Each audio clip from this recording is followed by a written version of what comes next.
এমন নবী যে নবীর উপর আল্লাহ নিজেই দুরূদ পড়ে, ফেরেশতারা পড়ে, এজন্য আমাদেরও পড়ার দরকার আছে না নাই? আবার আল্লাহ বললেন, নবী আপনি এমন নবী যেই নবীকে আমি হাউজে কাউসার দিয়েছি, লক্ষ লক্ষ নবীদের কাউরে কিয়ামতের দিন আমি হাউজে কাউসারের মালিক বানাবো না, শুধুমাত্র কেবলমাত্র একমাত্র আপনি ছাড়া। ইন্না আ'তাইনাকাল কাউসার ফাসাল্লি লিরাব্বিকা ওয়ানহার ইন্না শানিআকা হুয়াল আবতার। সুবহানাল্লাহ পড়ে।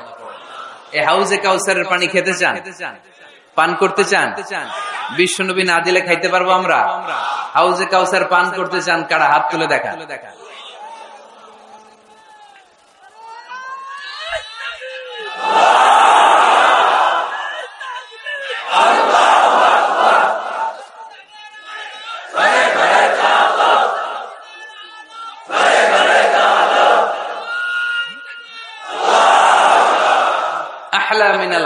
হাউজে কাউসারের পানি মধুর চেয়েও মিষ্টি, আবরাদু মিনাস সালজ বরফের চাইতেও ঠান্ডা, আবিয়াদু মিনাল লাবান দুধের চাইতেও সাদা, মান শারিবা মিনহা শারবাতান লাম ইয়াজমা আবাদা। এক ঢোক হাউজে কাউসারের পানি যে খাবে চিরকালের জন্য তার গলার তৃষ্ণা মিটে যাবে।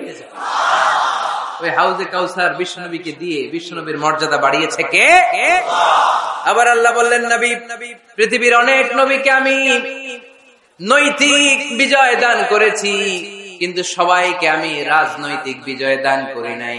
আপনাকে আমি এমন নবী করে দুনিয়ার বুকে পাঠিয়েছি, আপনাকে আমি নৈতিক বিজয় দান করেছি, পাশাপাশি রাজনৈতিক বিজয় দান করেছি। সুবহানাল্লাহ। বিশ্বনবী একাধারে যেমনি মসজিদে নববীর ইমাম ছিলেন, পাশাপাশি মদিনার রাষ্ট্রের প্রেসিডেন্ট ছিলেন, ঠিক কিনা? তার মানে ইমাম বা নেতা এমন হওয়া দরকার যে নামাজও পড়াতে পারে, আবার সমাজও শাসন করতে পারে, ঠিক কিনা? এমন নেতার দরকার আছে না নাই? এজন্য বিশ্বনবী বললেন, রব্বি আদখিলনি মুদখালা সিদকিন ওয়া আখরিজনি মুখরাজা সিদকিন ওয়াজআলনি মিন লাদুনকা সুলতানান নাসীরা। ও আল্লাহ, আপনি আমারে সত্যতার সাথে মক্কায় রাখেন, বের করলেও সত্যতার সাথে বের করেন, আর আপনি আমাকে বিজয়ী শক্তি দান করেন। বিজয়ী শক্তি, রাজনৈতিক শক্তি বিশ্বনবী আল্লাহ তাআলার কাছ থেকে দোয়া করে চেয়ে নিয়েছেন। চিল্লায় বলেন ঠিক কিনা? রাজনৈতিক শক্তির দরকার আছে না নাই? দরকার আছে? তা আস্তে করে বললেন কেন? রাজনৈতিক শক্তি থাকার দরকার আছে না নাই? দেখেন, বাংলাদেশ সৃষ্টি হয়েছে কত সালে বলেন? কত সাল? বাংলাদেশের বার্থডে কবে? 1971। এই 71 সালের পর থেকে আমাদের বাংলাদেশে সুদ আছে না নাই? কিন্তু সুদের বিরুদ্ধে ওয়াজ আছে না নাই? আলেম ওলামারা আজীবন সুদের বিরুদ্ধে ওয়াজ করছে। আমরা ওয়াজ আগে করতাম, এখন করতেছি, সামনেও করব, মাগার সুদ মরবে না। এর কারণ যেটা আইন করে প্রণয়ন করা হয় ওইটা ওয়াজ করে মারা যায় না, ওইটারে আইন করে নষ্ট করতে হয়। চিল্লায় বলেন ঠিক কিনা? আমি সারা জীবন সুদের বিরুদ্ধে ওয়াজ করলে সুদ যাবে না, কিন্তু দেশনেত্রী মাননীয় প্রধানমন্ত্রী যদি কালকে ঘোষণা দেয় বাংলাদেশের কোন ব্যাংকে ব্যাংকিং ফিনান্সিয়াল ট্রানজাকশনে কোনো সুদ চলবে না, তার পরের দিন থেকে বাংলাদেশে কোনো সুদ থাকবে না। চিল্লায় বলেন ঠিক কিনা? এজন্য সাইয়েদনা ওমর ফারুক বলতেন, ইন্নাল্লাহা লা ইয়াযআউ বিল কুরআন মা ইয়াযআউ বিস সুলতান। আল্লাহ মাঝে মাঝে ক্ষমতার মাধ্যমে এমন কিছু করে যেটা আল্লাহ কোরআনের মাধ্যমেও করে না। চিল্লায় বলেন ঠিক কিনা? কালকে যদি ঘোষণা হয়ে যায় 5 ওয়াক্ত নামাজ যদি না পড়া হয় 5 বেত। কয় বেত? চেয়ারম্যান না পড়লে চেয়ারম্যানের পিছনে 5 বেত, এমপি না পড়লে এমপির পিছনে 5 বেত। কথা বলেন? মাননীয় প্রধানমন্ত্রী যদি এটা ঘোষণা দিয়ে দেয় যে কালকে থেকে নামাজ না পড়লে 5 বেত, এটা সবার জন্য এই আইন। একটা বেনামাজি খুঁজে পাওয়া যাবে? সব কই দৌড়াবে? মসজিদে। অজু থাকলেও দৌড়, না থাকলেও দৌড়। কারণ মায়ের উপরে কোন ওষুধ আছে? কথা বলেন? কারণ মায়ের ভিটামিন আছে, মায়ের কি আছে? এজন্য ইন্নাল্লাহা লা ইয়াযআউ বিল কুরআন মা ইয়াযআউ বিস সুলতান। মাঝে মাঝে আল্লাহ ক্ষমতা দিয়ে এমন কিছু করে যেটা মাঝে মাঝে আল্লাহ কোরআন দিয়েও করে না। এজন্য অনেক নবীকে নৈতিক বিজয় দান করলো। বিশ্ব নবীকে শুধু নৈতিক বিজয় নয়, পাশাপাশি রাজনৈতিক বিজয়ও দান করেছে কে? 3টা নিয়ামতের ঘোষণা দিয়ে আল্লাহ বললেন, আলাম নাশরাহ লাকা সাদরাকা ওয়া ওয়াদা'না আনকা وزرك الذي أنقض ظهرك ورفعنا لك ذكرك পড়েন সুবহানাল্লাহ। নবী হে, আপনার মর্যাদা আমি অনেক বাড়িয়েছি। আপনার কথা শুধু মুসলমানেরাই বলে না, হিন্দুরাও বলে, আছে না নাই? গতকাল এক হিন্দু ভাই আমার হাতে হাত রেখে শাহাদা বাক্য পাঠ করে গাজীপুরে মুসলমান হয়ে গেছে। বিশ্বনবীর কথাগুলো যখন তারা শোনে, তারা নিজেদেরকে ধরে রাখতে পারে না। আপনারা মহাত্মা গান্ধীর নাম শুনেছেন? তিনি ভারতের অবিসংবাদিত নেতা। বিশ্বনবীর ব্যাপারে কমেন্ট করেছেন যে এরকম নেতা পৃথিবীতে আর দ্বিতীয়টা কখনো হবে না। মহাত্মা গান্ধী কি মুসলমান না হিন্দু? গোটা বিশ্বের খ্রিস্টানরা বিশ্বনবীকে নিয়ে এখন মাতোয়ারা। মাইকেল এইচ হার্ট খ্রিস্টান, একটা বই লিখে গোটা বিশ্ব কাঁপিয়েছেন, the 100 ranking of the most influential people and person in the world. পৃথিবী কাঁপানো 100 জন মনীষীর জীবনী নিয়ে একটা বই তিনি করেছেন। এই 100 জন মনীষীর জীবনীর মধ্যে যাকে নাম্বার 1 তিনি করেছেন, তিনি হচ্ছেন আমার নবী, আপনার নবী, প্যারা নবী, বিশ্বনবী মুহাম্মদুর রাসূলুল্লাহ সাল্লাল্লাহু আলাইহি ওয়াসাল্লাম। মাইকেল এইচ হার্ট কি মুসলমান? সে একজন খ্রিস্টান। তার মানে ওয়ারাফা'না লাকা যিকরাক, বিশ্বনবীর সম্মান শুধু আমাদের মুখ দিয়ে প্রচারিত হয় না, ইহুদি, খ্রিস্টান, বৌদ্ধদের মাধ্যমেও বিশ্বনবীর সম্মানকে বাড়িয়ে দিচ্ছে কে? I have studied him, the wonderful man, in my opinion, far from being antichrist, and he must be called the savior of humanity. খ্রিস্টানরা বলছে আমরা এই মুহাম্মাদের জীবনী গবেষণা করে পড়েছি, তাকে খ্রিস্টান বিরোধী বলা তো দূরের কথা, তাকে মানবতার ত্রাণকর্তা বলতে হবে। তিনি গোটা বিশ্বের জন্য সুপারম্যান হয়ে পৃথিবীতে এসেছে। As a father, as a teacher, as a lawgiver, as a lawmaker, Muhammad is the superman of the world. স্বামী হিসেবে, পিতা হিসেবে, নেতা হিসেবে, নবী হিসেবে মুহাম্মদ ইসলাম সাধারণ কোন মানুষ নয়, তিনি গোটা বিশ্বের জন্য সুপারম্যান হয়ে পৃথিবীতে আগমন করেছে। ওয়ারাফা'না লাকা যিকরাক, নবী দুশ্চিন্তা করবেন না, টেনশন করবেন না, আমি আপনার সম্মানকে বাড়িয়ে দেব। এই তিনটা নিয়ামতের বর্ণনা সূরা ইনশিরাহের ভিতরে বর্ণনা করলেন কে? এরপরে রব্বুল আলামিন বিশ্বনবীকে নিয়ামতের বর্ণনার ঘটনা শুনিয়ে বিশ্বনবীকে সান্ত্বনা বাণী শোনাচ্ছেন আর পড়ছেন, ফা ইন্না মা'আল উসরি ইউসরান, ইন্না মা'আল উসরি ইউসরা। নবী গো, নিশ্চয়ই কষ্টের পরে আছে আনন্দ, দুঃখের পরেই আছে সুখ। সুবহানাল্লাহ। কষ্টের পরে আনন্দ, দুঃখের পরে। The struggle isn't permanent in our life. দুঃখ কষ্ট এটা আমাদের জীবনে পার্মানেন্ট না, এটা সাময়িক। আচ্ছা, আওয়াজ করে উত্তর দেন তো, এক বছরে কয়দিন আপনাদের ফরিদপুরে? কয়দিন?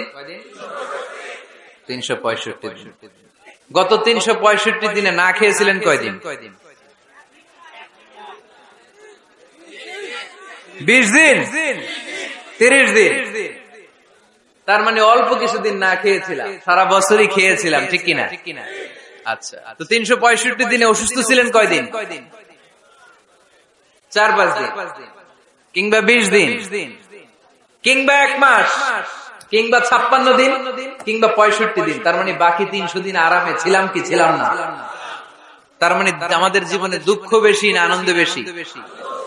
সুখ বেশি না কষ্ট বেশি? এজন্য আল্লাহ বললেন, খবরদার, মুমিন কখনো হেরে যায় না, মুমিনের হারাবার কিছু নাই। মুমিনের জীবনে যদি আনন্দ আসে, মুমিন শুকরিয়া করে, শুকরিয়া করলে সওয়াব আছে না নাই? আর মুমিনের জীবনে যদি দুঃখ আসে, মুমিন সবর করে, ধৈর্য ধরে, ধৈর্যেও সওয়াব আছে না নাই? তাহলে আমাদের সব দিক দিয়েই চলা।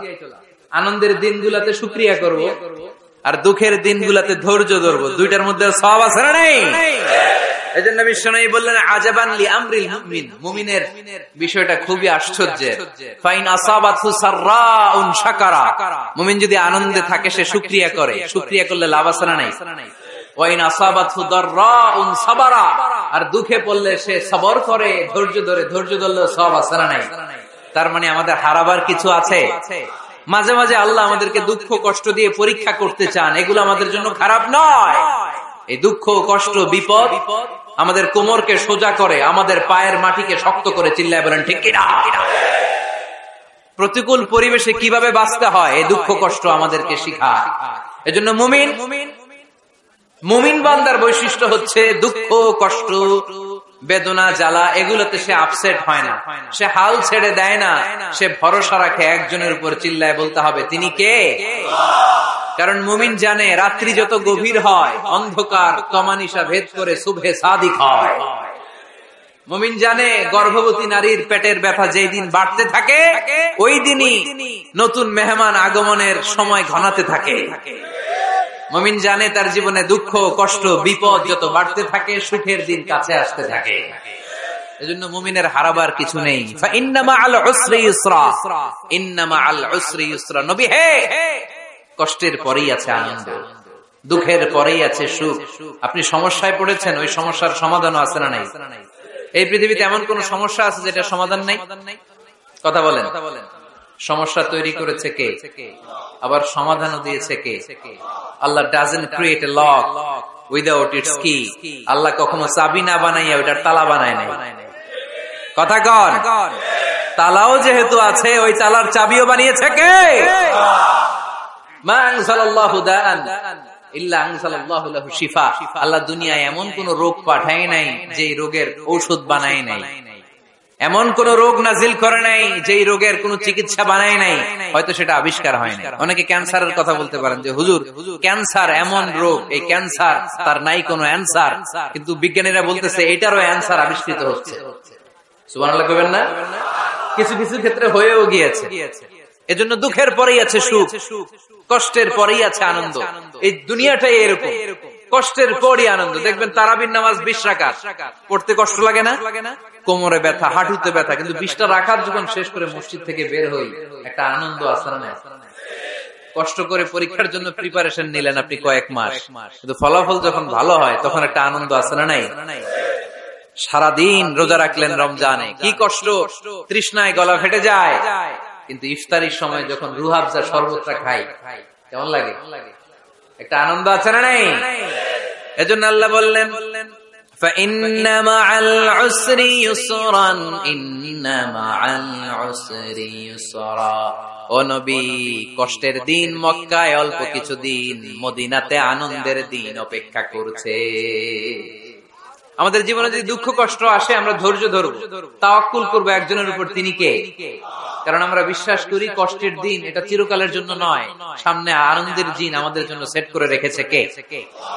তাহলে আমরা সূরাতুল ইনশিরাহ থেকে 3টা নিয়ামতের বর্ণনা শুনলাম, বিশ্বনবীকে কি সান্ত্বনা দেয়া হলো সেটা শুনলাম। এবার 2টা গাইডলাইন শুনে তাফসীর আমরা শেষ করব। শুনতেছেন? কষ্ট হচ্ছে? উঠা বসা করতেছেন কেন? উঠলেন কারা কারা? শেষ করে দিব? দোয়া করে দেই। কি গাইডলাইন দিলেন শুনবেন?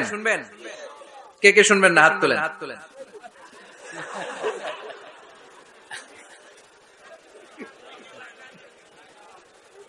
কষ্ট হইতেছে? গরম লাগতেছে না? আমিও ঘামতেছি আপনাদের সাথে সাথে। অনেক গ্যাদারিং হয়ে গেছে। আসেন আল্লাহর নামে 3টা তাকবীর দেই, তারপর কোন 2টা গাইডলাইন তিনি বিশ্বনবীকে দিলেন ওই নির্দেশনা বাণীটুকু শুনে আজকে আমরা বিদায় নিব। আওয়াজ করে পড়তে হবে লিল্লাহে তাকবীর, লিল্লাহে তাকবীর, লিল্লাহে তাকবীর। গাইডলাইন নাম্বার 1, ফাইদা ফারাগতা ফানসাব। নবী আপনি যখন অবসর হন আপনি ইবাদতে মশগুল হন। ফানসাব ফিল ইবাদা, তাফসীর ইবনে কাসিরে এসেছে আপনি ইবাদতে মশগুল হন যখন আপনি অবসর পান। অবসর আল্লাহর দেয়া বড় নেয়ামত, এটা বিশ্বাস করেন? অবসর কিন্তু নেয়ামত। আমরা অনেকেই অবসর সময়কে কাজে লাগাই না, কিন্তু অবসর চলে যাওয়ার পরে যখন ব্যস্ত হয়ে পড়ি তখন বলি হায় রে, অবসরটা যদি কাজে লাগাইতাম। পরীক্ষার পরে 3 মাস ছুটি ছিল, এই 3 মাস অবসরে যদি পড়তাম তাইলে তো আজকে ভার্সিটিতে চান্স পেয়ে যেতাম, ঠিক কিনা? এজন্য বিশ্বনবীর আল্লাহ বললেন নবী فَإِذَا فَرَغْتَ فَانصَبْ وَإِلَى رَبِّكَ فَارْغَب। মাদানী জীবনে, মাক্কি জীবনে, দাওয়াতি কার্যক্রমের পরে, রাষ্ট্রীয় কার্যক্রমের পরে যখনই আপনি অবসর পাবেন তখনই আপনি ইবাদত করেন, তখনই বেশি বেশি আল্লাহর কাছে দোয়া করে। দোয়াটা খুব শক্তিশালী, কিন্তু আমরা অনেকে জানি না কি করে দোয়া করতে হয়। সিনসিয়ার দোয়া ইজ লাইক এ মিসাইল। আপনারা প্রায় পত্রিকায় শুনবেন আমেরিকা অমুক দেশে মিসাইল হামলা করেছে, শুনছেন? মিসাইল হামলা এমন হামলা, কত সেন্টিমিটার বেগে যে কোন জায়গায় অ্যাটাক করবে, যেখানে মারার কথা ওখানে পড়বে। ঠিক দোয়াটা হচ্ছে মিসাইলের মতো। আপনি যদি দোয়ার মতো দোয়া করতে জানেন, ওই দোয়াটাও জায়গা মতো যে ভেদ করবে। চিল্লায় এখন ঠিক কিনা? কিন্তু আমরা দোয়া করতে জানি না, কি করে দোয়া করতে হয় এটা জানি না। বিশ্বনবীকে আল্লাহ বললেন, নবী ফাইদা ফারাগতা ফানসাব, যখন আপনি অবসর হবেন তখন আপনি দোয়া করেন, আল্লাহর কাছে চান। বেশি বেশি চাইলে খুশি হয় কে? তার মানে প্রথম ঘোষণা হলো ফাইদা ফারাগতা ফানসাব। প্রথম নির্দেশনা হলো নবী, যখনই আপনি অবসর পাবেন ইবাদত করবেন এবং দোয়া করবেন, বেশি বেশি আল্লাহর কাছে চাইবেন। 2 নাম্বার দিক নির্দেশনা হলো ওয়া ইলা রাব্বিকা ফারগাব, সব সময় আপনি আপনার আল্লাহর দিকে মনোনিবেশ করবেন। বিপদে পড়লে ডাকবো কারে? আমাদের অসুস্থতাকে সুস্থতায় পরিণত করে দিতে পারে কে? চাকরির জন্য পাগল পারা, চাকরি নাই, চাকরির ব্যবস্থা করে দিতে পারে কে? বিদেশে যেতে মনে চায়, পাসপোর্ট দিয়ে রেখেছি, ভিসা নাই, ভিসা লাগাই দিতে পারে কে? কিন্তু আমরা দুঃখ কষ্ট বেদনা কিছু একটা হইলেই সবার আগে আল্লাহরে শেয়ার করার আগে ফেসবুকে শেয়ার মেরে দেয়। আছে না নাই? আপনাদের ফেসবুকে অ্যাকাউন্ট আছে নাকি? কার কার আছে দেখি?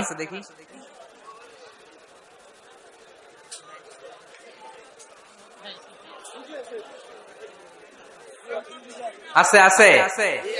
এটার জন্য আমরা ভালো কাজে লাগাই, ঠিক কিনা?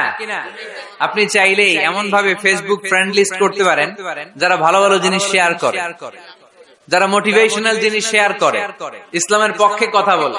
আপনার এক একটা শেয়ারে অনেকের জীবন বেঁচে যেতে পারে, ঠিক কিনা?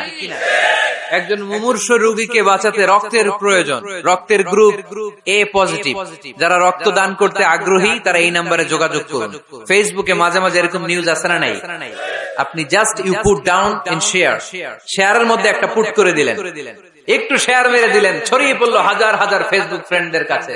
তাদের অনেকে ব্লাড দিতে আগ্রহী, সে তাড়াতাড়ি যে সেখানে ব্লাড ডোনেট করে আসলো।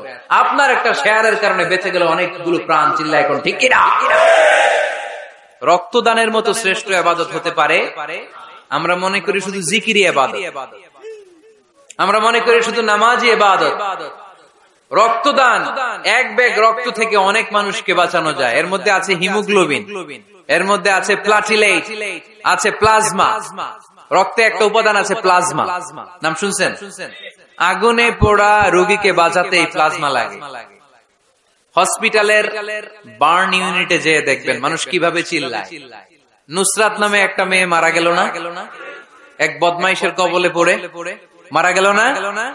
তাকে আগুন জ্বালিয়ে দেওয়া হয়েছিল তার গায়ে, তার প্লাজমা গুলো জ্বলে গিয়েছিল। আগুনে পোড়া রোগীর যে কি কষ্ট, একটু দেখার জন্য হসপিটালের বার্ন ইউনিটে যাবেন, দেখবেন যে কি কষ্টে আছে তারা। এই প্লাজমা গুলোকে অনেক সেন্টিগ্রেড তাপমাত্রা নামিয়ে ঠান্ডা করে দেহে পুশ করা হয়। আপনার এক ব্যাগ রক্ত থেকে প্লাজমা আলাদা করা হবে, প্লেটলেটস আলাদা করা হবে, হিমোগ্লোবিন আলাদা করা হবে, শ্বেতকণিকা, লোহিত কণিকা আলাদা করে অনেকগুলো মানুষ বেঁচে যাবে। এজন্য ফেসবুক থাকাটা দোষের কিছু না, তবে ভালো কাজে আমরা ব্যবহার করব, ঠিক কিনা? আপনার ফেসবুক শেয়ারিং আপনার জান্নাতি বানাতে পারে, আর আপনার ফেসবুক শেয়ারিং আপনার জাহান্নামের লাকড়ি বানাতে পারে। চিল্লায় বলেন ঠিক কিনা? So the decision is yours. সিদ্ধান্ত আপনাকে নিতে হবে, আপনি কিভাবে করবেন। যে কোনো বিপদে ওয়া ইলা রাব্বিকা ফারগাব, কোন দিকে মনোনিবেশ না করে কার দিকে মনোনিবেশ করব?